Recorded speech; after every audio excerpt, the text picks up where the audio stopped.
The stagecoach rattled across the dusty plains, its wheels creaking under the blazing afternoon sun. Inside, Clara held her trembling hands tightly together, trying to steady her breathing. She was a mail-order bride, bound to marry a man she had never seen, in a land she had never known. The letters had promised kindness and security, but words on paper often concealed darker truths. Her chest tightened as the coach slowed in front of a lonely ranch house surrounded by miles of emptiness. The door creaked open. A towering figure stood in the shadows, a rancher in a wide-brimmed hat, his broad shoulders blocking the light. His gaze was unreadable, hardened by years of work and silence. Clara's heart thudded. She remembered the stories whispered among other women who had been shipped off. Some brides were treated like property, discarded, or worse. Was this her fate? "Miss Clara?" The man's voice was deep, steady, and strangely calm. He extended his hand. She hesitated, every instinct screaming to run. Yet where would she go? There was no town for miles, no familiar face, only endless dust.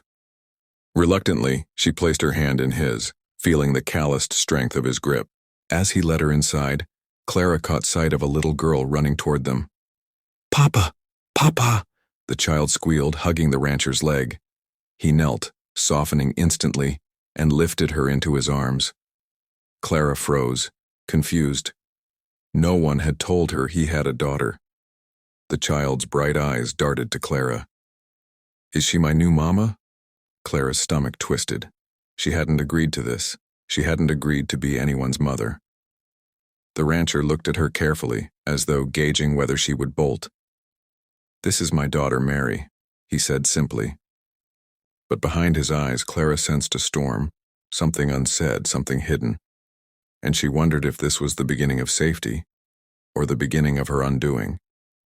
The ranch house was quiet at night save for the howl of coyotes in the distance and the creak of wood shifting under the desert wind. Clara lay awake in her small bed staring at the ceiling beams.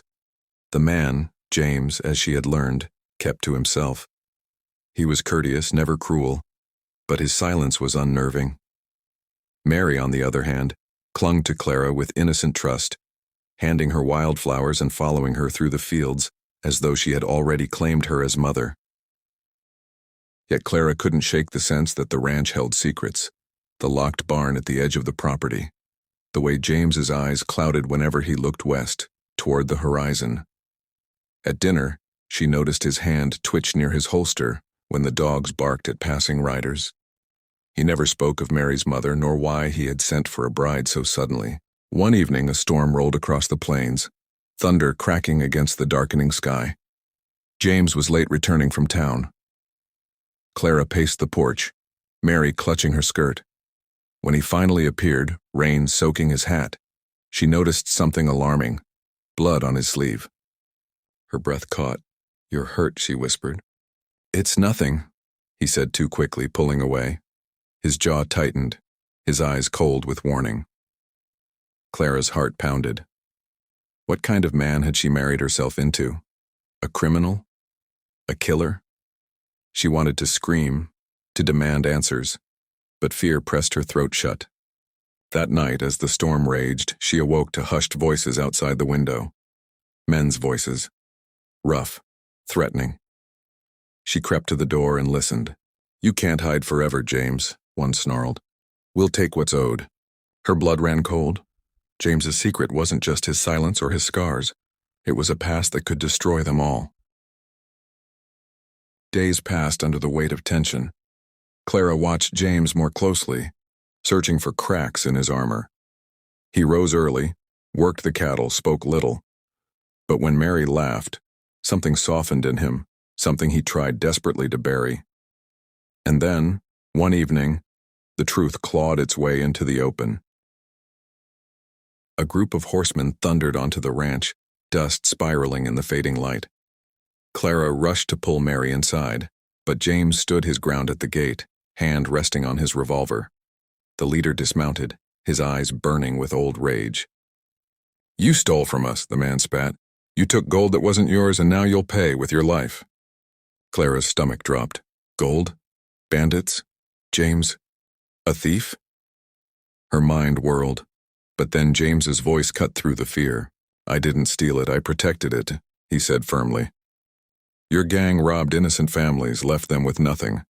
I took back what you stole, and I swore to guard it for the ones who lost everything. Clara's breath caught. This wasn't the confession of a criminal. It was the vow of a man haunted by justice. He had been living with danger ever since, raising Mary alone, hiding from those who wanted revenge. The outlaws lunged forward. A shot cracked the air. James fired with deadly precision, driving them back into the dust. Clara clutched Mary close, her fear twisting into something new, understanding. When the danger passed, James turned, his hat shadowing his tired eyes. This is why I needed you, he admitted softly. Not just for me. For her. So she'd have someone to love her if they ever take me. Clara's heart ached. The terror that had once consumed her began to fade, replaced by an unexpected strength. She stepped forward, taking his hand despite the blood and dirt. We'll face it together, she said firmly. And for the first time since stepping off that stagecoach, Clara no longer felt like a prisoner of fate. She felt like she had found a place, dangerous, uncertain, but hers.